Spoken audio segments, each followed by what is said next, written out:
a lo que trabaja 2 días, lleva a sus muchachos al colegio, va al trabajo o hace alguna actividad, tiene que volver a paralizarse por 5 o 6 días para poder abastecer. Quienes tienen el privilegio de tener divisa y con la complacencia de los cuerpos de seguridad, pues simplemente aprovechan y surten de combustible. Las refinerías, la producción petrolera la destrozaron, acabaron con las refinerías del país y estamos pagando las consecuencias en este momento de la ineptitud del gobierno.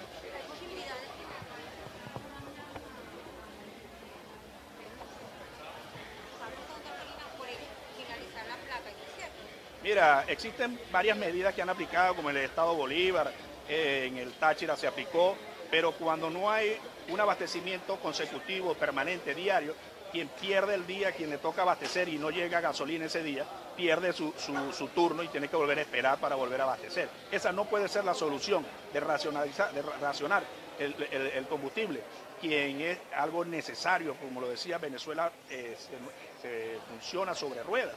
Y entonces estas medidas que simplemente son pañitos de agua tibia no van a satisfacer o a resolver la situación.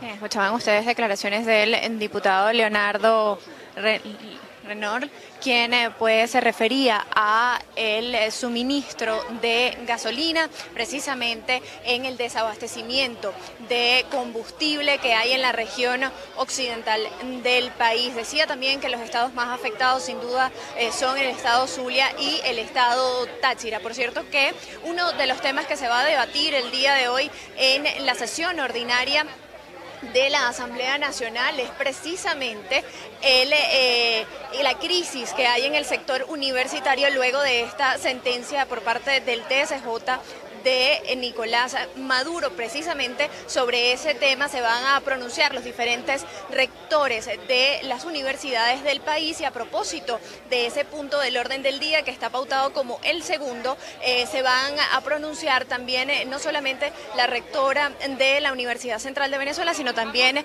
la presidente de la FAPUC. Nosotros vamos a seguir recogiendo parte de las impresiones que se producen en el Palacio Federal Legislativo, precisamente en los jardines. Vamos de inmediato a escuchar al parlamentario. Saluda la entrada nuevamente del tema universitario, aunque había tardado.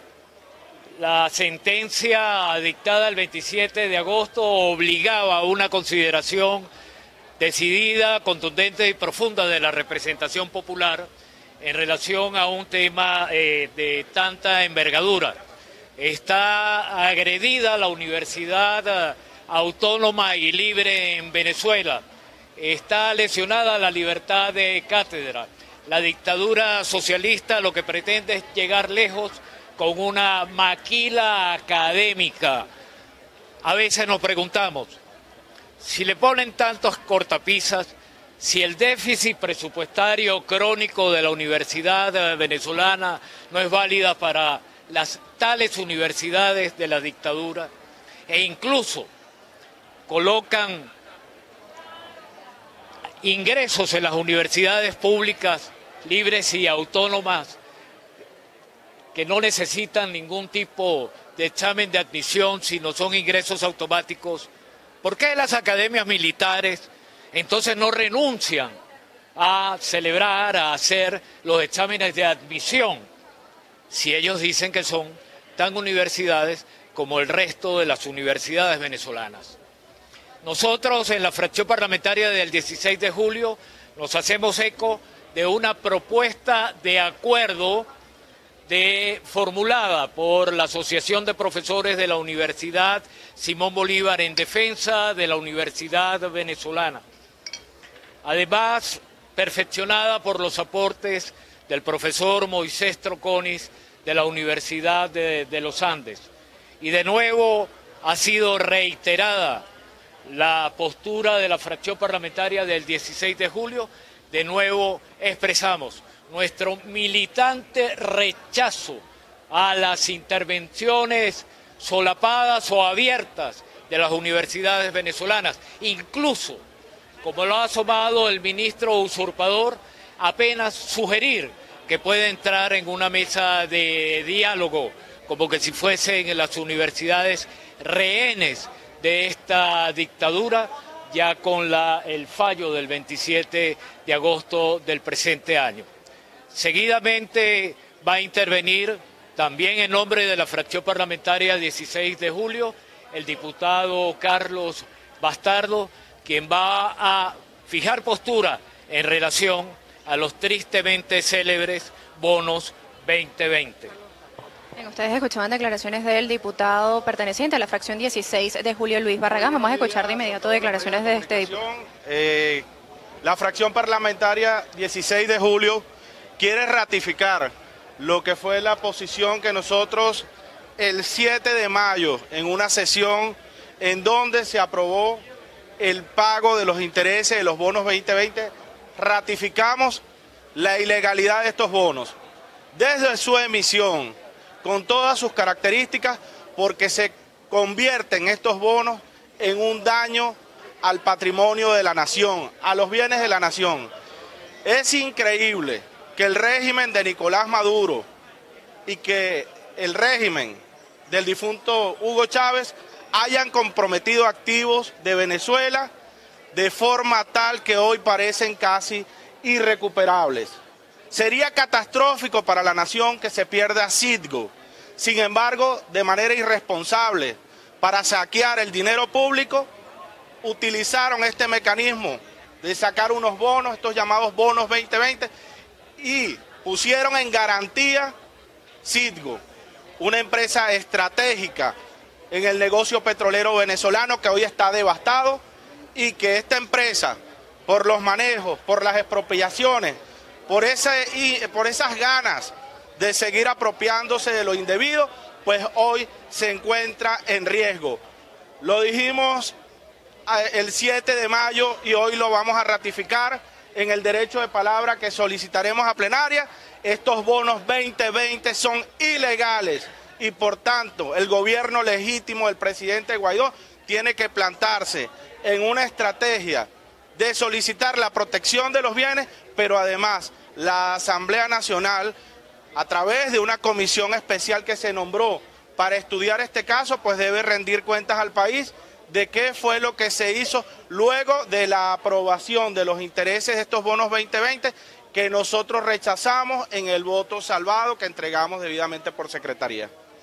Bien, muchísimas gracias. Eran declaraciones del diputado Bracho, también perteneciente a la fracción 16 de julio, quien pues también se suma a la postura establecida por el diputado Elías Mata, quien rechaza contundentemente la emisión de estos bonos 2020 y también su pago, los considera ilegales, y pues este diputado de la fracción parlamentaria 16 de julio también los califica como ilegales. Precisamente Elías Mata aseguraba que son bonos lascivos que se han hecho con el dinero público, por lo que pretenden entablar, si es posible, hasta demandas, pretenden llegar hasta las últimas consecuencias con respecto a la ilegalidad de la emisión y el pago de estos bonos, pues por considerarla violatorio de varios artículos de la Constitución venezolana. En estos momentos pues llega a la Asamblea Nacional la fracción de la denominada del Gran Polo Patriótico, y aquí se encuentra Francisco Torrealba. Vamos a escuchar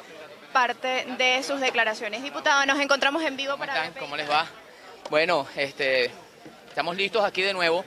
Un nuevo martes de conversación, un nuevo martes de diálogo, un nuevo martes en que el bloque parlamentario de la patria viene en pleno a hacer presencia aquí y a compartir con nuestros colegas parlamentarios de la mayoría de la derecha, a insistir en la necesidad que tenemos de no demorar más el fin del desacato, insistir en la necesidad que tenemos de avanzar rápidamente en la reinstitucionalización de este Poder Legislativo Nacional para, desde aquí, cumplir con las órdenes constitucionales que nos están establecidas y, entre otras, proceder a fijar las garantías suficientes y necesarias para estar listos para participar en el próximo proceso electoral. Me estoy refiriendo obviamente al proceso para la escogencia de los diputados y diputadas que se hará el próximo año, y que, bueno, nosotros estamos ya como estructura política, como bloque, dispersos y activados en todo el territorio nacional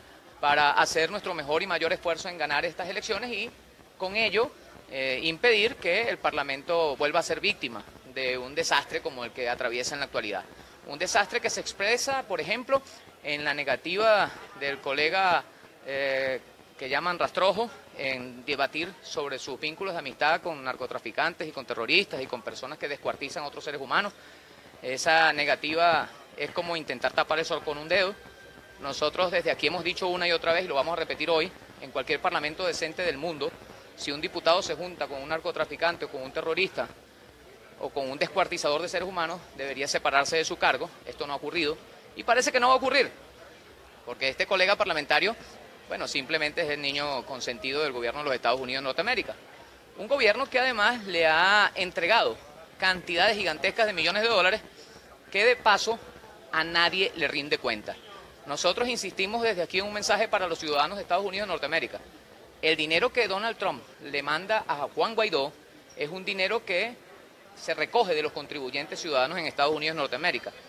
Juan Guaidó dijo aquí en la última reunión que él no rendía cuentas porque ese dinero no era del gobierno venezolano, que ese gobierno no era de los venezolanos. Y nosotros le decimos al colega Guaidó que de las donaciones también se rinde cuenta. No se justifica que a cuenta de que el dinero lo manda Donald Trump y otros países y otros gobiernos que respaldan al autoproclamado, no vaya a rendir cuenta y siga cogiéndose el dinero o gastándolo o malgastándolo de la mejor manera que le resulta posible, sin ningún tipo de control, sin ningún tipo de rendición de cuentas, sin que a nadie se le explique qué hace con los reales, dónde están los reales millones y millones de dólares que recibe este señor.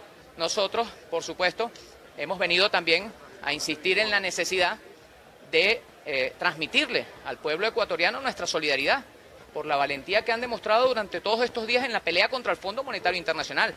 Ese mismo Fondo Monetario Internacional que intentó imponer aquí, en el gobierno de Carlos Andrés Pérez, medidas como las que hoy el presidente ecuatoriano Moreno intenta imponerle al pueblo del Ecuador.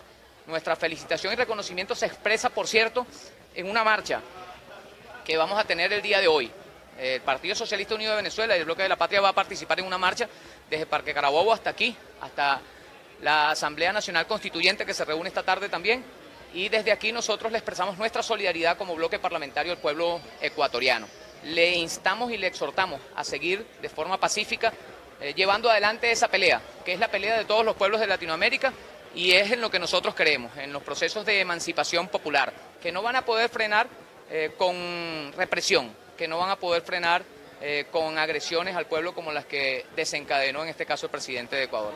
Todas estas alternativas, todas estas manifestaciones, nosotros las vamos a continuar realizando y nuestra idea hoy es participar en esta conversación, atendiendo la invitación que hicieron a las 10:30, por cierto, son las 10:35 y todavía no han llegado los diputados, siguen demostrando en su mayoría, no todos obviamente, ya yo he saludado a algunos de la oposición aquí, pero en su mayoría siguen demostrando que no han dejado de ser vagos, que siguen flojeando y que convocan a las 10:30 y no se sabe a qué hora llegan. De todas maneras, nosotros vamos a seguir con los pemones que asesinaron en el estado Bolívar. Vamos a seguir conversando, nosotros vamos a seguir dialogando, nosotros vamos a seguir exhortando a nuestros colegas de la bancada de la derecha, de las bancadas de la derecha, para que pongan fin a este desacato que mantienen y que podamos desde aquí empezar a avanzar en firme, en serio, en positivo, en la construcción de soluciones y alternativas a los problemas por los que atraviesan los venezolanos y las venezolanas, especialmente los problemas vinculados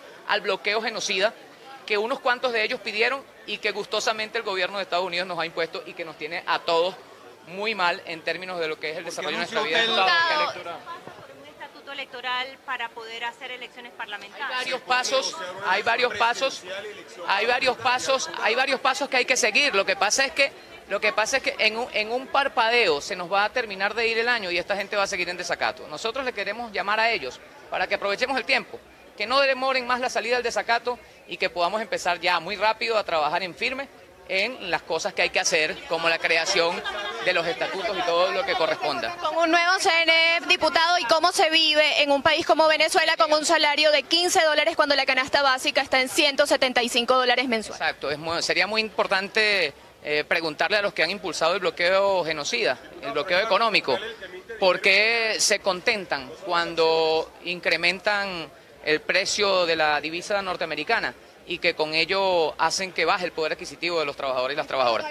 Yo quiero decir una cosa, miren, todos los productos, decirle una cosa. ¿Cómo se le explica a los venezolanos que el producto integral está en 300.000 y la canasta alimentaria más de 3 millones? Tengo una buena noticia para todas y todos, una extraordinaria noticia. presidente Maduro no va a abandonar a los trabajadores. El presidente Maduro... Pero ellos aseguran que ya los ha abandonado, diputado. Lo que tenga que hacer para que los trabajadores y las trabajadoras de Venezuela mantengan y recuperen el poder adquisitivo de sus salarios, que lo atacan y lo destruyen precisamente los que son partícipes de la guerra económica y los que no quieren a este país. Nosotros queremos decirle con total satisfacción que el presidente Maduro, como obrero, como trabajador, va a seguir atendiendo las necesidades de los trabajadores y las trabajadoras y no lo va a abandonar a su suerte. Aunque lo desee la mayoría de la derecha, en este caso el presidente Maduro va a seguir trabajando para que sus hermanos y hermanas, nosotros los trabajadores y las trabajadoras, sigamos viendo cómo se incrementan nuestros ingresos y sigamos viendo también cómo se mantienen las políticas de protección, que hay que decirlo, que tienen que ver con el carnet de la patria, que tienen que ver con la asistencia a los hogares, que tienen que ver con todas las demás medidas que echa a andar el gobierno venezolano y que no están únicamente vinculadas a este tema del salario mínimo, que le causa mucho escozor. El presidente Maduro va a seguir apoyando y acompañando a los trabajadores y las trabajadoras. Muchas gracias, muchas gracias. Feliz día para todos. Muchas gracias. Ustedes escuchaban declaraciones del parlamentario Francisco Torrealba, quien pues evadió las preguntas que los diferentes medios de comunicación le realizaban al exministro para el Trabajo, quien el día de ayer fue quien anunció el aumento salarial en su cuenta en Twitter, un anuncio que debería hacer el Ejecutivo Nacional. Sin embargo, lo hizo precisamente Francisco Torrealba desde su cuenta en Twitter, utilizando además una gaceta oficial de fecha equivocada o de otra fecha, y pues en su misma cuenta en Twitter pues aclaró que había sucedido con esta gaceta oficial. Se le preguntaba a Francisco Torrealba si precisamente él puede hacer compras con 300.000 bolívares, que es el monto en el que quedó fijado el salario mínimo. Respondió que pues Nicolás Maduro no iba a dejar abandonado a los trabajadores y que tenía buenas noticias pues con referencia al aumento de salario. Vamos a escuchar de inmediato declaraciones del diputado Williams Barriento. Bueno, hoy queremos hablarle al país sobre la grave situación que está azotando a nuestros indígenas, Yanomami, a los yupas, a los motilones, a nuestros indígenas guayú. Y nos referimos prácticamente a las cifras alarmantes de la Organización Mundial de la Salud. 1 millón de casos de paludismo, sin que haya ni siquiera desde el 2006 suspendieron los informes epidemiológicos, que es desde 1938 se publicaban ininterrumpidamente semanalmente, de tal manera que no solamente impiden que se aperture el canal humanitario para que entre cloroquina y quinina para tratar el paludismo o malaria en sus dos presentaciones. Es decir, según cifras de la Organización Mundial de la Salud, desde el 2006, la muerte o la mortalidad por paludismo era de 50 casos al mes. Hoy tenemos 447 casos al mes, es decir, 717% más, y eso ha ido en ascenso. Nosotros acusamos al régimen de Maduro de tener oculta no solamente una patología tan grave que se ha expandido por el sur y por más de 12 entidades federales, sino otras patologías más, porque aquí no llegan ningún tipo de medicamento, entre ellos los antihipertensivos, entre ellos los medicamentos para la diabetes, que inclusive han sido muy difíciles de conseguir para una cantidad de 3.500.000 pacientes que hay diabéticos en el país, y así el resto de patologías. El gobierno esconde la verdadera verdad y nosotros estamos convencidos que una vez que salgamos de esta pesadilla podemos reinstitucionalizar el sistema ambulatorio y el sistema hospitalario y la raíz y la situación de clínicas privadas, que también es fundamental para que haya salud para todos, salud de calidad, expresada en el artículo 84, 85 y 86 de la Constitución Nacional. Es un derecho, no es una dádiva. Yo quiero dejar con ustedes al diputado Virgilio Ferrer, quien pueda ahondar sobre el caso de la situación de Ecuador, el privilegio que hay para ellos y lo que es la exclusión de este desgobierno para los indígenas de este país. Sí. Vamos a escuchar de inmediato declaraciones del diputado Virgilio Ferrer. Nos preocupa mucho el cinismo de este régimen. Yo no podía entender, y disculpen ustedes, amigos periodistas, nosotros entendíamos la celebración del 12 de octubre en una época como el Día de la Raza. Posteriormente lo interpretábamos como el Día de Encuentro de dos mundos. Ahora sí entiendo por qué es la resistencia indígena. Ni los conquistadores pudieron acabar con los indígenas en este país. Este gobierno, con solo 20 años, ha diezmado, ha acabado casi el 90% de la vida de los indígenas. Yo quisiera que esa marcha se hiciera por los pemones, se hiciera por los guaraos, por los pemones que asesinaron, por los guaraos que están en Buenavista, en Roraima, en Brasil, por los yupas y los barí y los aprerias que migran hacia Colombia, hacia el norte de Santander, por los guayú que están desolados en la Guajira venezolana. Yo quisiera que esa marcha lo hiciera los indígenas, no un mamotreto montado ahí, ficticio, para dar una cuestión de bienestar. Todo lo contrario, los indígenas hoy necesitamos el apoyo del mundo entero y de todos los venezolanos para que salgamos como una sociedad, es decir, de bienestar para todos. Queremos buenas escuelas, buenos hospitales, queremos buena atención social, buenas vías de penetración y ser parte del aparato productivo del país. No queremos dádiva, no queremos nada que es la regalía que ha destruido al pueblo indígena. Por eso, al señor Maduro le decimos, cuando la Guajira venezolana dura 15 días sin luz, ¿qué pasó con el parque eólico de la Guajira? ¿O es que le entregaron eso por beneficio a los amigos Fernández de Argentina para contribuir a sus arcas, a su riqueza? ¿Qué pasó con la electricidad en todo el Zulia? Los indígenas reclaman la Sierra de Perijá. Hoy hay un deslave, hoy hay muerte en la Sierra de Perijá y el gobierno no se ha pronunciado. Hay varios indígenas muertos, no deja penetrar a nadie, ni los medios de comunicación, que le responda al pueblo indígena venezolano.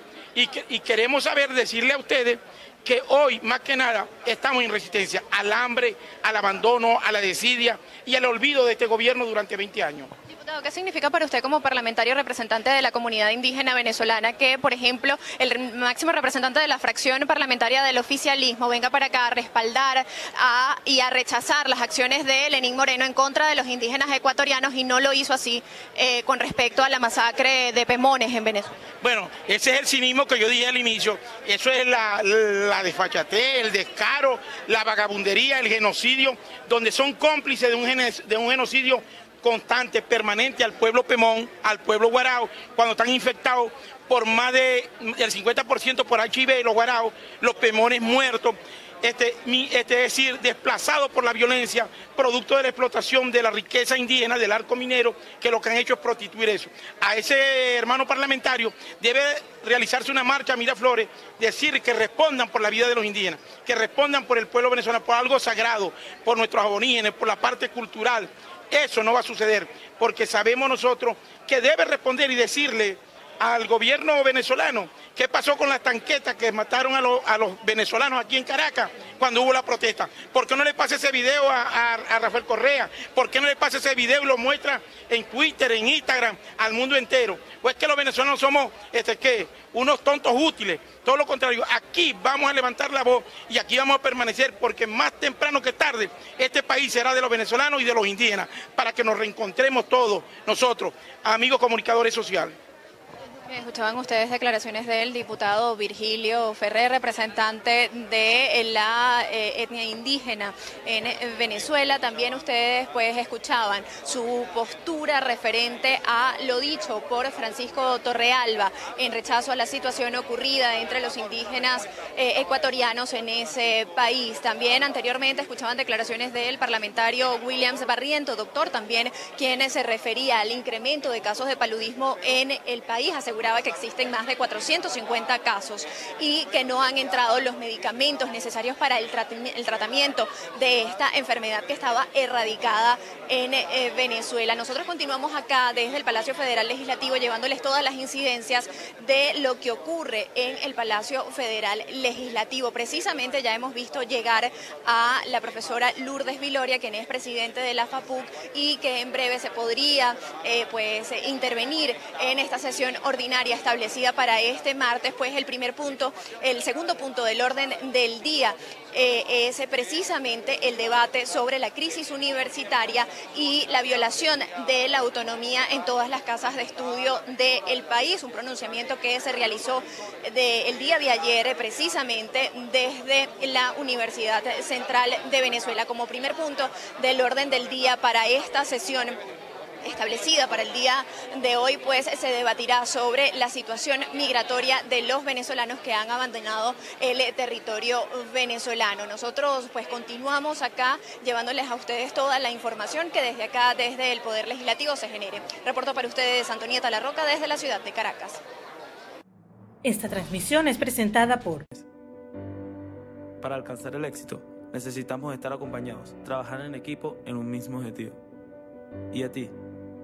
¿Quién te acompaña? Salvador Peluquería. Visítanos en Maracaibo, Ciudad Ojeda, Acarigua, Santa Bárbara del Zulia, Paraguaná, Panamá, República Dominicana, Miami, Curazao y próximamente en Italia.